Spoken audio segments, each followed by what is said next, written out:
Paul Kaufman. Here. Aaron Hallett. Here. Ashley Jones. Here. Billy King. Here. Bill Lowe. Here. Kim York. Here. Ruth Johnson. Here. All right, if you'll join me in the Pledge of Allegiance, please.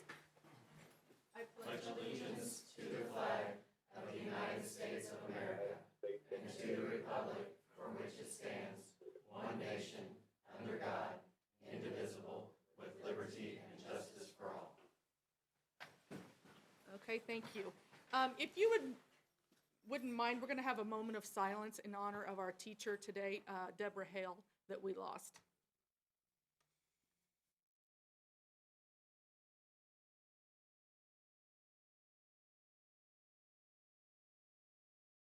With her family. Our mission statement, preparing each student for a successful and meaningful life. Is there a motion to approve the agenda? Is there a second? Any other discussion? All in favor? Motion passes unanimously. Thank you. Recognitions. All right, Ms. Johnson, if you will join me. As always, we always enjoy the opportunity to recognize some of our outstanding students and staff in the school district, and tonight's no exception to that. It's hard to have a really successful program when it comes to all of our teams without some good support, and part of that support comes from our tremendous cheerleading squad. And recently they went to their state competition, and we were able to bring home some outstanding awards. And so we've got some representatives here from our cheerleading squads, and obviously the list is very long. Not all of them could come and fit in this boardroom this evening, but we wanted to make sure we recognize the team. And our varsity cheerleaders were state champions in the varsity super large division. So let's give them a round of applause.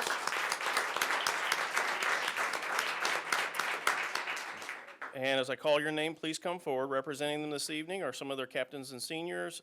Alexis Osler first.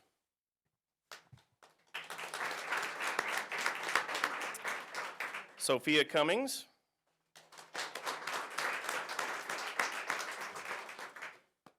Carrie Eckerly.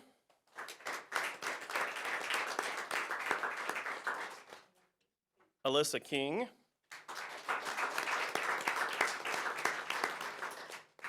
Jalen Lewis. Hayden Myers. And one additional recognition, Haley Teeter was also named All-State Cheerleader as base for the team.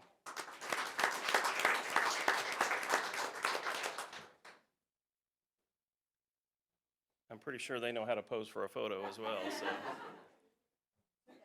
And I like the matching shirts. Those are cool.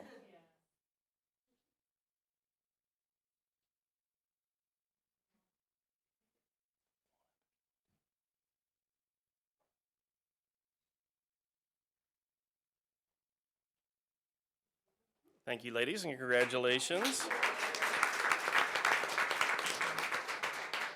And not to be outdone, our JV squad also won a state championship in their division. So tonight we have their captains with us, Emily Gallant and Kendra Schulmeister.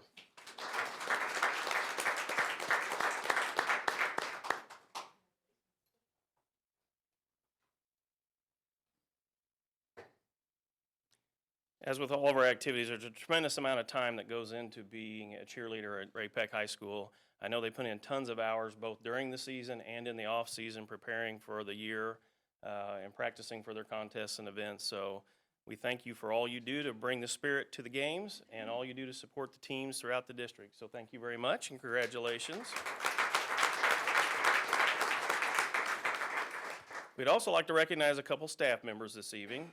First, we have Sarah Chelberg, who's our director of our child nutrition program. Sarah, if you will come forward. We want to recognize her because this year she is serving as the president of the Missouri School Nutrition Association. Let's give her a round of applause. So I can tell you two things about being president of the association. One, she's probably not in that position unless she's well respected by her peers all around the state. And secondly, she's willing to put in a lot of extra time to work for the association as well as her day-to-day work here in the district, and we really appreciate that, her sharing her expertise throughout the state and with us here at Ray-Pec. So thank you for all you do. Appreciate it, Sarah. And we had one other staff member that we were inviting tonight, but unfortunately he wasn't able to make it. But Jamin Swift was recently selected as the Coach of the Year for cross country by the Greater Kansas City Cross Country Coaches Association. So we invited him to come to this meeting, and then we found out after the fact that he has just recently been named as the Missouri Coach of the Year from the Missouri Track and Cross Country Coaches Association. So double award there. He sent his regrets that he couldn't be here this evening. It was a tremendous sharing of all the support that he feels like that all the activities have received over the years by the board, the community, parents, staff throughout the district, the hard work of the kids that go into that. We'll be sure and share this with him, and I'm going to share his comments with the board in an update. So it was really heartfelt, and we appreciate all the work that goes into that. So thank him for all the work that he's done, including all of our coaches. And I failed to mention our cheer coaches. Coach Spear is here this evening along with Coach Graham. And so thank you, ladies, for all that you do to make it happen for the cheerleaders. Without that support, it can't really be as successful that it is. So let's give all of them one more round of applause. You are, of course, welcome to stay for the rest of the meeting, but I suspect you might have finals you need to go study for. So if you want to go, now would be a good time for that. And thank you for being here.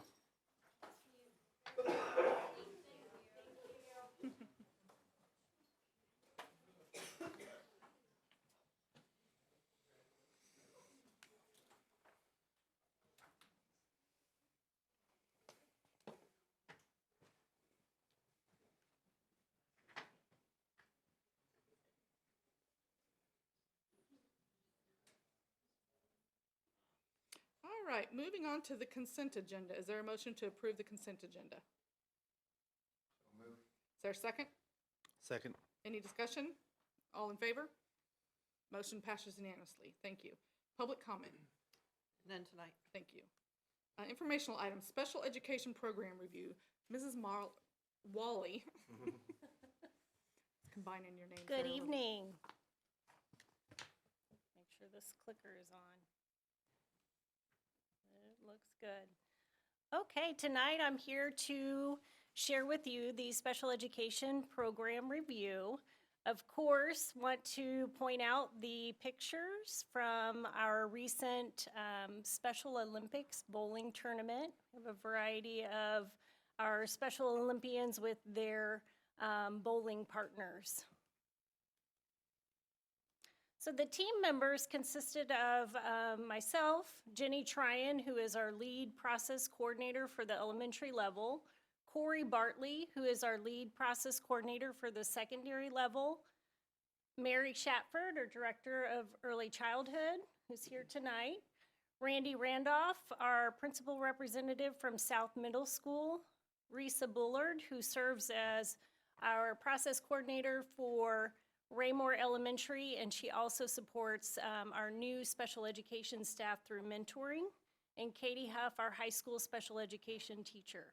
And Katie was responsible for reviving our Chewy's Market, which is pictured there. Program impact. The special education department serves students that are ages 3 through 21. The purpose is to meet needs of students who require special education services as outlined in the Individuals with Disabilities Education Act, or IDEA, as well as the state and local compliance plan. Our child count was 674. Those were students that met eligibility criteria in one of the 13 areas outlined in IDEA. This is an increase of 73 students since the last board report in 2017. And our program also has an impact on parents and families of these children. Some of the program highlights that we would like to share is that we provided opportunities for special education staff to attend professional development for special education process, which is ever changing, transition, as well as behavior support. We established a partnership through co-teaching professional development for our high school special education teachers, partnering with regular education teachers. We continue to hold our annual winter event for our families with an increased focus on strategies that our families can take with them and implement in their homes. We maintain a strong partnership with the Cass County Cooperative, pooling our resources together to support all of our families through the Transition Fair, Job Olympics, as well as paraprofessional training. We developed a high level of support and participation with Special Olympics and an increased focus on mentoring new special education staff to support case management duties. Previous department goals and results. The first one, by June of 2019, the parent survey results will indicate a minimum of 85% satisfaction through strongly agree category with the following statement. I received adequate notice of the IEP meeting date, time, and location. The results of that were 93.7%. The second goal addressed students with IEPs will continue to meet or exceed the growth rate of all students as measured by RIT scores in math and ELA on the NWEA assessment. In math, we did not meet that goal. It was all students 11.18 and students with IEP were at 9.14. We did, however, meet in ELA where students with IEPs were at 10.05 and all students were at 9.29.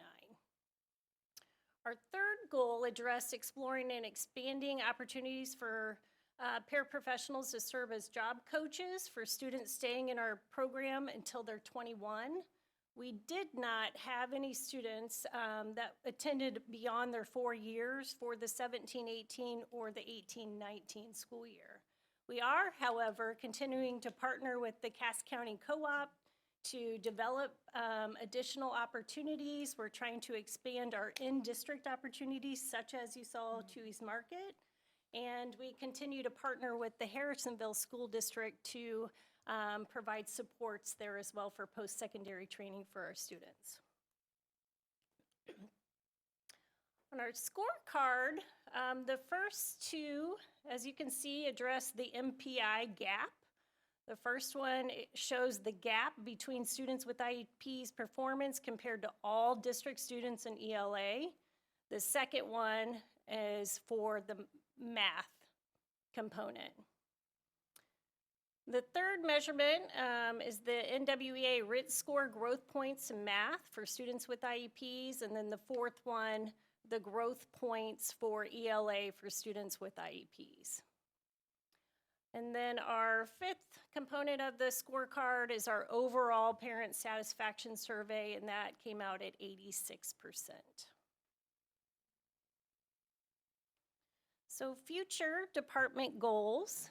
Our first one, by June of 2021, the department or special education district profile will indicate that the percent of students in placement category for inside regular class, 40 to 70%, is at or below the state average. Can you explain that one just a little bit? Sure, I can. So this, actually the first two goals align with our special education district profile. So we report out data to the state, and it aligns with the special education indicators. So there are different placement categories within the special education continuum, and this is one of those placement categories. So kind of talk through what that goal means then. So inside regular class, 40 to 70%, you want that number to be? We want it to be at or below the state average. So we don't want to be beyond or above what the rest of the state is representing for that particular continuum of support and special education. So this is kind of middle of the road support, so you can participate in regular education. This means you have a more restrictive placement. You participate in regular education part of the time. So the belief there is if there are fewer students in that category, that means they're less restrictive. They're in the class more Absolutely. than being just part-time. More opportunities for inclusion. Right. So the second goal, which also aligns with that state performance plan, is the Special education district profile will indicate the percent of IEP MAP and MAP A, including EOCs, students are proficient or advanced, and that's at or above the state. And then our third goal, focusing on our parent survey results, indicating a minimum of 85% satisfaction in the strongly agree category with the following statement. I had the opportunity to share information with the IEP team for the development of the IEP. Is that the same one as number 5 then on the scorecard? It's not. The number 5 on the scorecard is it's the accumulation of all of our survey So results. do we know what we're at right now on that one? If we want it to be at a minimum of 85, do we know what we're at now? Yes, and that is in the Sorry if I missed it. attachment. Let me find that. Apologize, let me flip No, that's- through. And I gotta focus my eyes.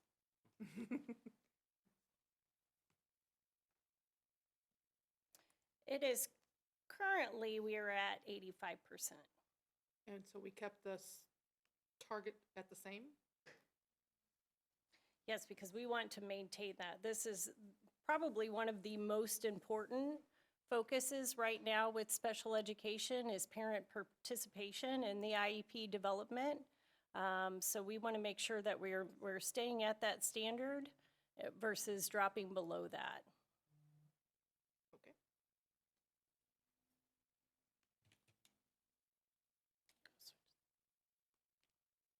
And opportunities for improvement.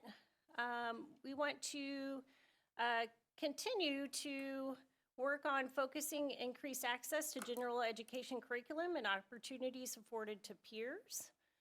Increase opportunities for staff professional development, both certified and classified, regarding evidence-based strategies to provide specialized instruction for students with disabilities. So that specialized instruction means special education services. And then our third one is additional training opportunities to support effective use of paraprofessionals in our schools. And finally, any other questions? Just a general observation, and maybe you can explain this to me. On several of the survey questions, it seemed like we were at or below 90% on most of the ones that had to do with parent perception, was the meeting organized? Is there a reason why those are lower? I guess I would just assume that if they're at that meeting, it's organized and well, and are they just not understanding it? Or are we not presenting it in the right way to them? Or And I'll tag on to that because I was going to ask a similar question and about the meetings, being presented in terms I could understand or that decisions were made in the best interest of my child. So those seem to have lower, everything centered around the meetings. I would say yes. They do require staff training in how you present that information, how you explain how the disability manifests itself. We need to train our staff so that we're not using that special education specific jargon. There's a lot of letters in special education, IEP, LRE, FAPE. FAPE, so we have to take the time to make sure that we're walking parents through, what does that information mean? How does it specifically apply to their student? And then we need to make sure that we're taking time to get parent input. Sometimes that takes coaching and that, IEP meetings, we feel that rush with we've got to get teachers back into classrooms to instruct students. So it can be, a little bit of a juggling and coaching our staff of how that can be done. And so do you have some goals on that, on either more professional development or training related specifically to helping them communicate with parents? We do. So I've been partnering with our department to continue to provide opportunities specifically for special education staff. So last year we had 2 full-day trainings. We will continue to really dedicate that amount of time to processes and procedures. We're putting more supports in place through mentoring and partnering with the department to provide specific coaching, specifically to our new teachers. So yes, absolutely, we want to maintain that professional development. Is there a parent education piece to this maybe that we could amp up or I to where would they're understanding love that before they come into the meeting then? So I put together a session with the director in the Belton School District for Good Neighbors, but that would be a great idea if we just brought that to Raymore Peculiar just for our parents. Absolutely. I think that's a great idea. You know, we have the back to school nights, have, you know, that be included in theirs. Absolutely. That's a great idea. Maybe even a voice-over PowerPoint that we could have on Right. the website that people could access at their convenience, so. We Well, might and I find know a- that's a tough world. I'm not trying to diminish anything. That's a tough world for parents and teachers alike. I get that. A goal is definitely to beef up our district website with some additional information that parents can access. And are parents given information in advance of the meeting so that they can, you know, have time to digest it? Or is it just information that's given to them right then and there in the It moment? can be both ways. We can provide a draft copy of that educational report, either the IEP or the evaluation. Typically, that's done, especially the evaluation upon request. But the IEP, so that they can look through the present level of the plan, as well as some of the goals and accommodations to facilitate that conversation, that's Yeah, definitely 'cause it possible. seems like it would be a lot to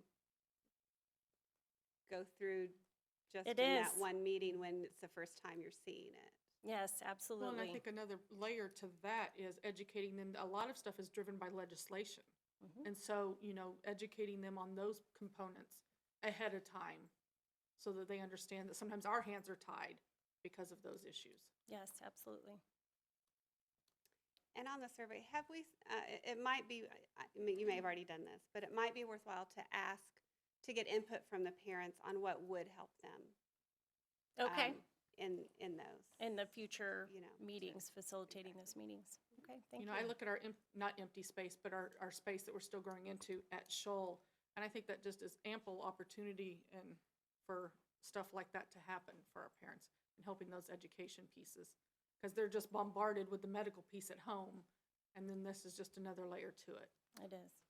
And perhaps even an exit survey for them to take in the moment. I mean, the time to address whether or not they've understood and felt comfortable with their IEP meetings would be right after the IEP meeting. So perhaps consider soliciting some feedback immediately so you know if you need to circle back. Absolutely.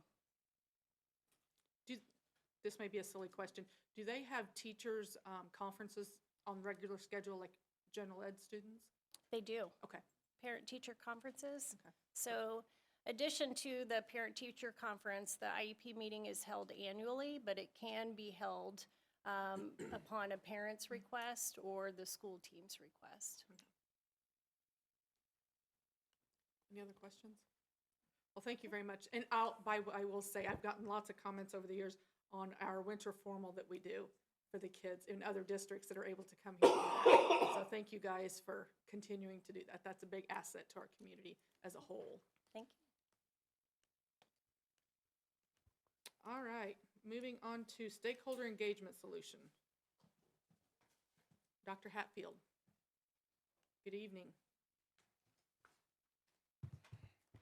Good evening. Thanks for giving me a bit of time this evening to review a recent RFP that we put out and got some great proposals on, and I'm excited to show those to you this evening. See if I can manage the clicker. There we go. If you'll recall, in September at our work session, when we were discussing our strategic plan and the priority actions for the school year, in discussion of high-quality staff, strategy 2.3, to increase workplace satisfaction and feeling of value among staff, one of the priority actions was to explore methods of collecting more timely staff feedback. As you're aware, right now we do an annual survey of our staff and our parents, usually in the second semester in the spring. It's a one-shot, it's like a summative assessment. You've had a lot of Dr. Volker's department stand up and talk about assessments, those summatives that are more like an autopsy. And that's exactly what we've been doing for many years with surveys with parents and our staff. So the goal was to look for something that would allow us to collect more timely feedback so that we could make decisions as we were going through the year versus at the end of the year. So we were looking for more of an formative assessment piece. We did issue the RFP, and these were the specifications that we provided to those interested in submitting a proposal to us. Fairly typical of most of our RFPs in terms of the logistics and the technology and things like that.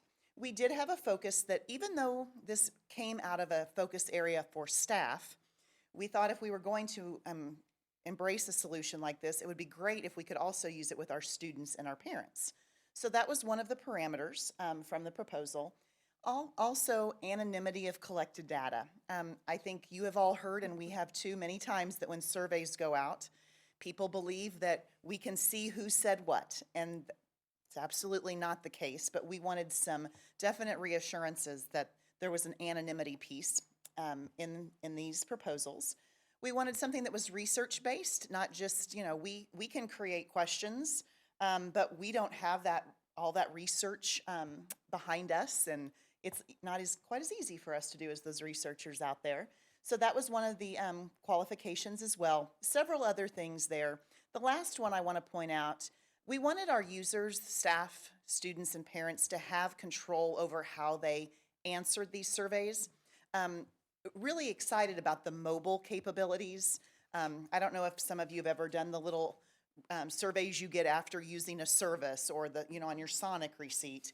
It's really a quick little survey that you can do on your mobile phone, and I'm much more likely to answer those than when I've got to sit down and go through 50 questions. So those were the parameters that we provided. We did receive a total of 6 proposals.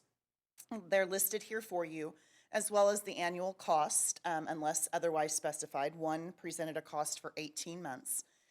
After reviewing the initial proposals, we decided to interview the top 3 there on the list: Qualtrics, Satchel Pulse, and Panorama. A team of 8 of us at the district level, Dr. Monses, Mrs. Stidham, Mr. Gooding, myself, Dr. Volker, and then building representatives, Dr. Randolph, Mrs. Miller from Raymore Elementary, and then Christina Martin from the high school. We sat in and did a process and allowed these companies to present to us what they were proposing, and then we had the opportunity to ask some questions. You can see our interview scoring there on the side. I'll be honest, it was a very tough decision. I wasn't even aware that there were going to be all these options to consider, and they each had a little bit of a nuance to them that made them appealing, but then they were missing a piece that we were looking for. So ultimately, Satchel Pulse was the company that came out with the highest score, not by much. When you look at the cost, it's right there in the middle. The nice thing is we do get an extra 6 months with that annual cost. It breaks down to about $4 per student per year, which is pretty typical of something like this. So tonight, I'm asking for you to approve this for us to move forward with Satchel Pulse, but I thought it might be helpful for you just to see a little bit of what it looks like. So just so you know, Pulse provides leading indicators for districts and school leaders so that we can make better decisions about culture, climate, staff retention, student voice, and parent and family engagement.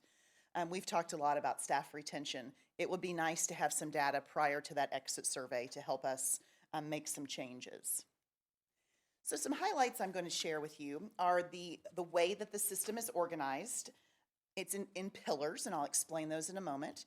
I want to show you briefly the dashboard that we will use as a district, as well as some other components that are offered in addition to the survey component. And we'll walk through those here in just a second.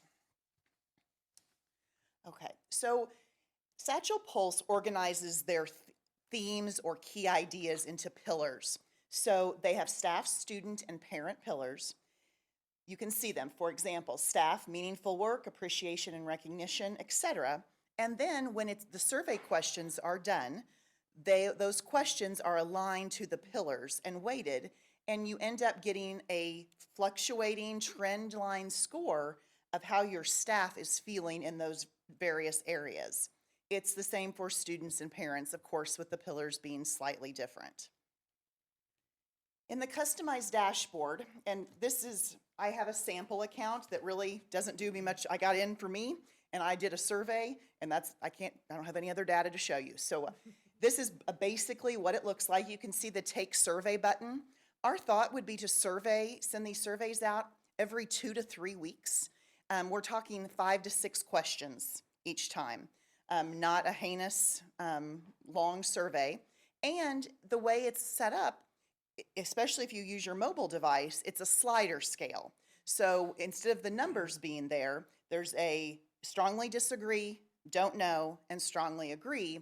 And then in between, there's different, I guess what I would call emoji faces, so that you can definitely tell if you're being negative or positive, but you can also do different degrees. So it's not, and then they take that and equate it to numbers. There's a section on the dashboard where you can see your own scores and how you are trending in comparison to others in your school building or your group. The staff insights, parent insights, and student insights section would be for our administrators. It allows them to go in and look at the trends for their building. We can even, it's kind of what we want to do with it. I think we will start with having like 2 groups of staff, certified and support, to collect data. But a school could take it down and do a grade level if they wanted to, if there was a project they were wanting to do. And recently, I've learned that they're making it available to classroom teachers to use how they want to use it if they want to survey their students or parents about something. So it has some increased functionality. In addition to looking at the data, the actions and staff Q&A section allow you to track your school improvement action steps if you can tie them to the pillars, and then use that pillar data to see how you're doing, if your action steps are showing improvement in those scores. You can also pose questions where you say, you know, what do you think we should do about all the tardies coming to class? Kind of an idea generating forum. Staff can get in there, put their ideas. The administrator has to accept it or reject it before it becomes public. And then other staff can see it and vote on if they think it's a great idea, we should try it, or if they don't think it'll work. A little bit of a surveying capacity within your building. There's also resources available that allow for some professional growth opportunities, little snippets, little articles that teachers and our principals can use for growth. And the key component there that we also like is there's an actual survey builder. So the pieces I've spoken about previously are research-based questions that the company has put together. But we have the ability in this system to use it for our surveys as well. So eventually, we could use this for, instead of SurveyMonkey or another mechanism that we used. You were just talking about surveys with Marlena with the special ed. She could send those out through this system and be able to track that data. Okay. So just really quickly, I took one of the staff assessments, and I just put some random numbers. I promise this isn't how I feel about everything. If I was in a school, I promise, Carrie, it really isn't. Yeah. When I got it back, I was like, oh, I wonder what I said that caused that. I really didn't pay much attention. But if I were in a school, I could see my score as well as the school's average. So I could see if on certain areas I was trending lower and maybe try to figure out why I wasn't finding my relationships with colleagues as beneficial as others were. You can also hide your score if you don't want to see how you compare but still want to see your building. This is an example of the pillar view, and this is a student insight. So this would be like after students have taken a survey, the principal could go in and take a look here. On the pillars, you can actually click in the shaded area where the scores are, and that will open the trend view, which looks like this. And so you can see how you're trending over time. Within the trend view, you can then click, and it will actually take you to the questions from that pillar and the results for each of those questions. So you could see in the appreciation and recognition category, what are the 1 or 2 questions that seem to be causing that score to trend downward or to trend upward? So Lisa, just real quick, the Yep. questions there are all predefined in the system. Correct. They are questions that they have been developed through a research-based model. This is the staff resources section. Again, it's just another little place that you can go and read articles or find information. It's nice because you can sort it by pillar. As a principal, if I notice that my school management pillar perhaps is my lowest, I could go here, look for some some ideas for myself. But there may be, if I'm looking at our student or parent feedback, I could look for little articles to share through my newsletter or suggest to staff to help with that as well. Can we put something on there? Not that I'm aware of. So these are a lot of Twitter and things like that, and quick, just Yeah. quick, easy resources. You can share them with others too, which is nice. So if I found one that I really liked and I thought you should read it, I could send it to you. Finally, this is a view of the custom survey builder. It is very robust, and there was obviously a minimal amount of time tonight, so I couldn't show you everything. But there are multiple types of questions. On the select responses, you can do the disagree to agree. There's several options that you can use.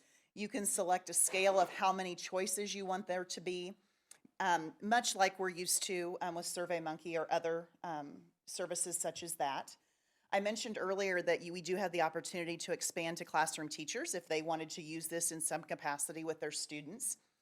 And it includes a really neat feature on the open-ended questions. So I didn't show this, but you could have on that free text option over there, you could ask for just, you know how we sometimes say, what is something you would do to improve this? Or it will take those comments for us. And instead of one of us coding those, where we go through and say, okay, there were 15 comments about the bus company, 5 negative, 10 positive, it would do that for us. It not only will categorize them into categories, but it also interprets the negative and positive aspect, which is really nice.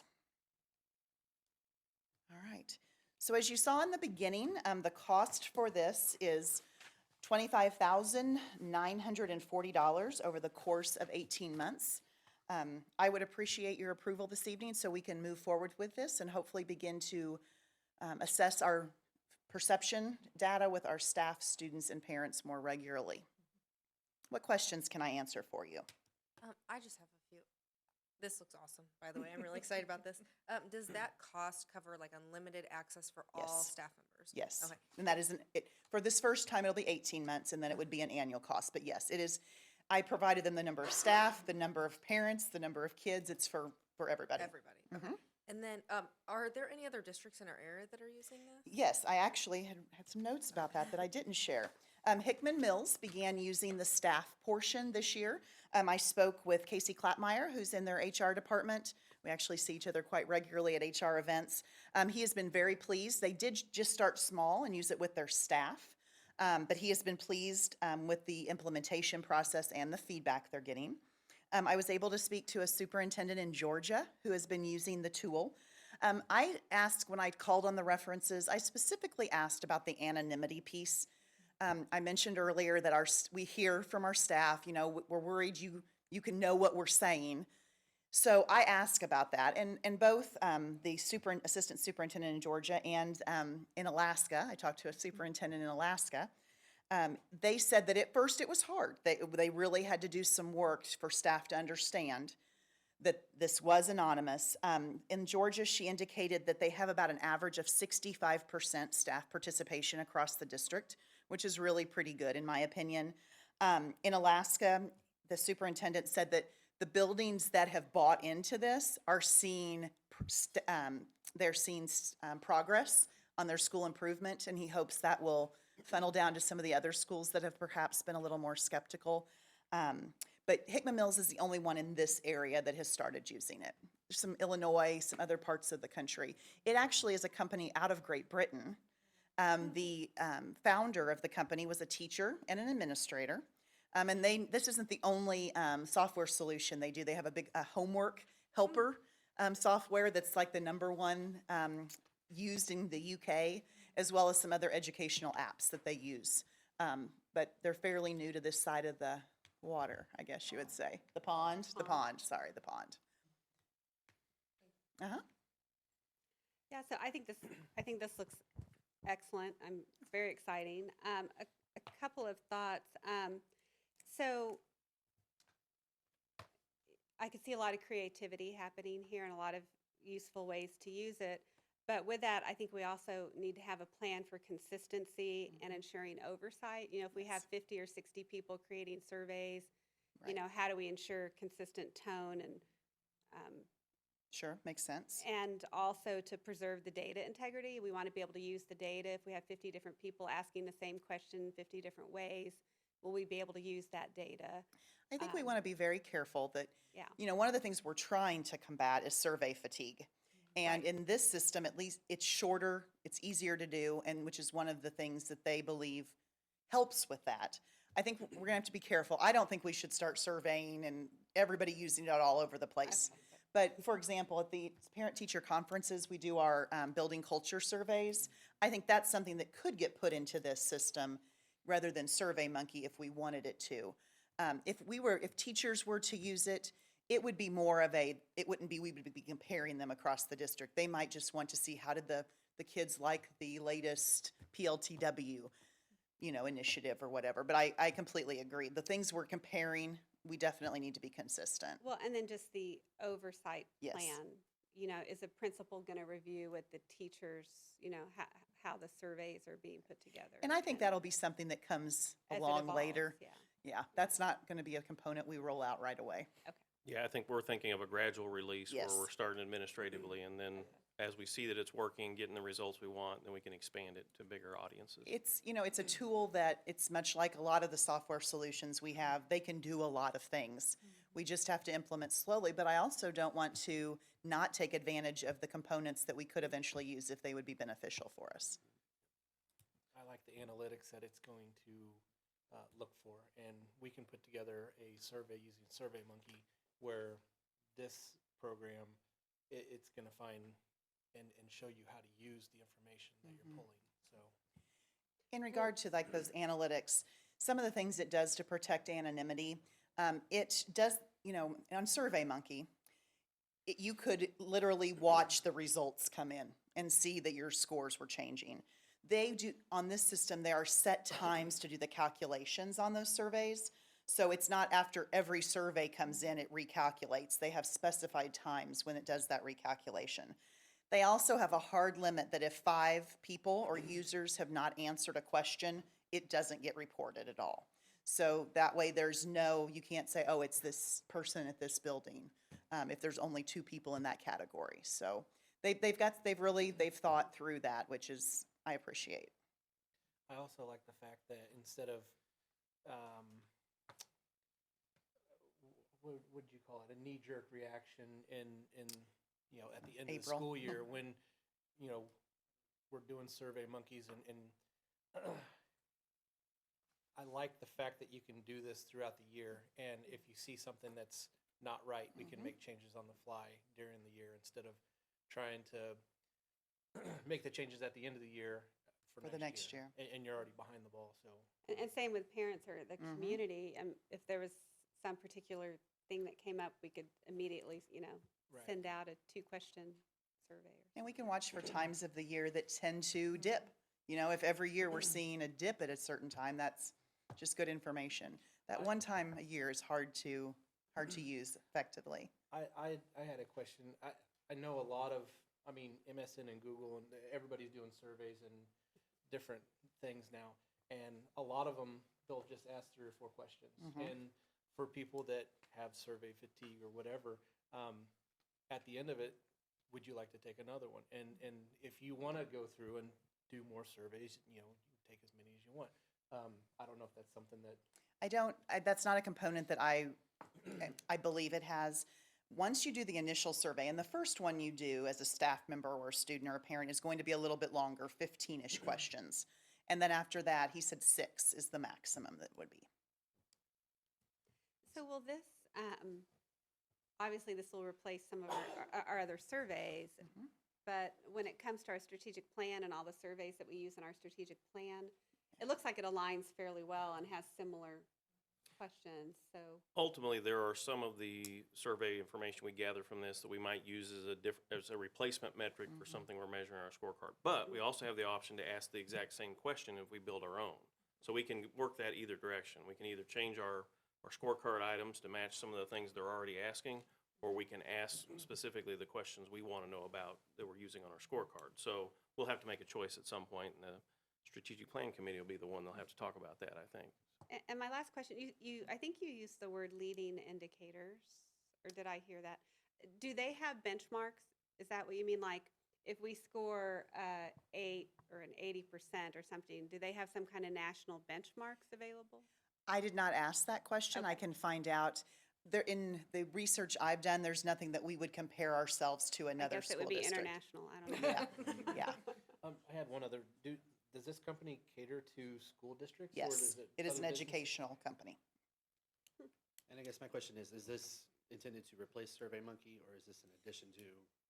This is the initial implementation, and the initial desire is to use it so that we can have more frequent surveys that go out automatically, that Right. have a mobile capacity that can be answered really quickly. Right. We don't have that component with SurveyMonkey. We could eventually transition our surveys from SurveyMonkey into this Right. and use that survey builder model. That certainly wasn't the intent of this. It's just one of those added bonuses. The intent is to collect that data more formatively. And is it like our current one too? You can only take it once. Well, as a staff member, I'm going to be getting a survey every 2 to 3 weeks, and it'll be a link. I click on it, I take it, and then I'll get another text message in 3 weeks, say, hey, take a survey. Okay. So yeah, it wouldn't be multiple. Well, it's very exciting. I'm Yes, excited absolutely. too. All right, is there a motion to approve the RFP from Satchel Pulse for the stakeholder engagement tool? I move to approve the RFP for Satchel Page Plus stakeholder engagement. I second Plus. it. Satchel Plus. Pulse. Pulse. I said plus, yeah, Pulse. All right, is there a second? Second. Okay, any other discussion? All in favor? Motion passes unanimously. Thank you very much. Thank for you, that. guys. Bill. Thanks, Bill. All right, the Belcher Memorial Scholarship. Did, I believe Ruth, Bill, and Billy were the Yeah. committee for that, so you have the did name? you see the name? Julian Humke. Yes, that's the name. Okay. We nominated Julian Humke. We did. They were all really good. It was very hard to decide, Mhm. but she came out on top. I'm sorry, I thought you saw the email, Pam. Yeah, it was interesting to see that all of our students kind of had the same mindset. When the main question for their essay was, what would you change about your school in high school? And kind of along the lines of our strategic plan, you know, a lot of life skills, a lot of them hit on that.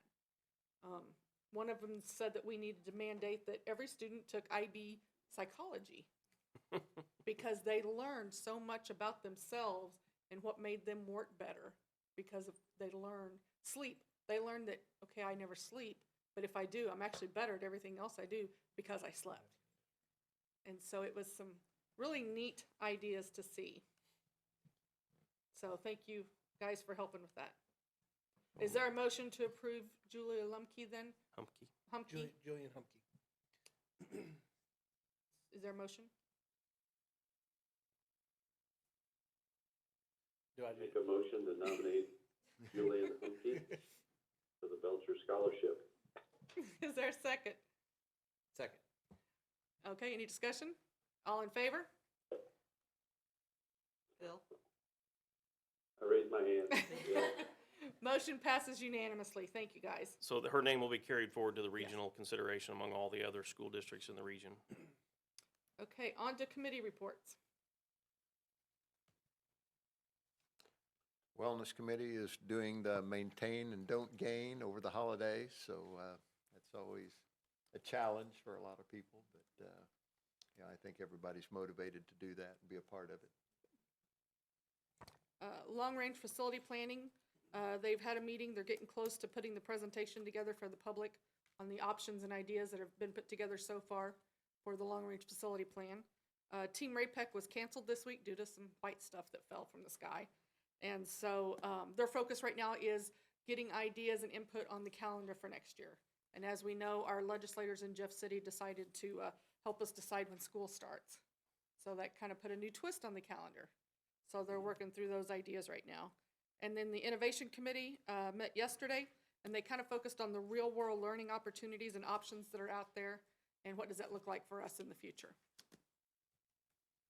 Any other committee reports? All right, superintendent's report. Oh, I'm sorry, Billy, did you have something? Okay, superintendent's report. Well, obviously, our thoughts and prayers go out to the Hale family. Very difficult time for them. There is going to be a memorial gathering Monday at 2 o'clock, and we'll share those arrangements with the entire community probably tomorrow. I think actually Michelle might have put it out in social media already. I want to thank our high school staff for pulling together today to support one another and our students through a challenging day. They really were great troopers and helped each other make it through this time. I want to thank Dr. Slagle for being here this evening and spending time in the district. He's been here quite a bit already as part of the transition process. And come January, we are scheduling some building visits to go make the rounds, and we'll invite the board to attend those if you'd like to, if your schedule allows. But he's really been investing a lot of extra time here, and I know he's got a job back in his old district to do at the same time. So appreciate all of that.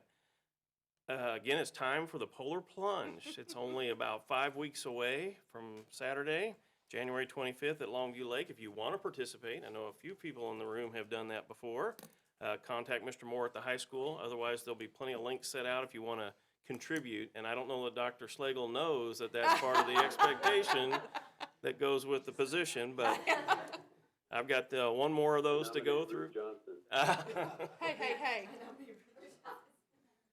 So anyhow, that's always actually a fun event, and it's for a great cause, Special Olympics. It supports that, and we have great participation at Ray-Pec every year. So hopefully we'll be the big fundraiser again this year like we are most years. And then tomorrow night, just in case it's not on your schedule, Ray-Pec versus Belton, big arch rival games, basketball over at Belton in their new field house. So it's all the varsity and junior varsity squads, boys and girls, tomorrow evening. And then really the only thing else, I want to wish everybody a happy holiday season. All right, on to Board of Education comments. Well, I was able to attend the special education winter event, and it was a lot of fun, and it was neat to see all those kids there with all the hands-on activities and them getting to participate with their parents there with that. And they had a lot of excitement doing that. Some of us saw Santa as well. So it was nice to see those parents being able to engage with their students. And then the peculiar Christmas tree lighting, Mr. Rue and one of our choirs did a phenomenal job as always at the Christmas tree lighting and singing for us. Tomorrow, we have a special event over at the East Middle School where a number of community representatives will be meeting with students and talking about manners and communication. And I'm going to take part in that, so I'll give you a report afterwards. All right, anything else? All right, on to calendar of events. January 9th at 6 o'clock is our next work session. And then January 23rd is our next regular board meeting at 6 p.m. closed and 7 p.m. open. And this meeting is adjourned. Merry Christmas.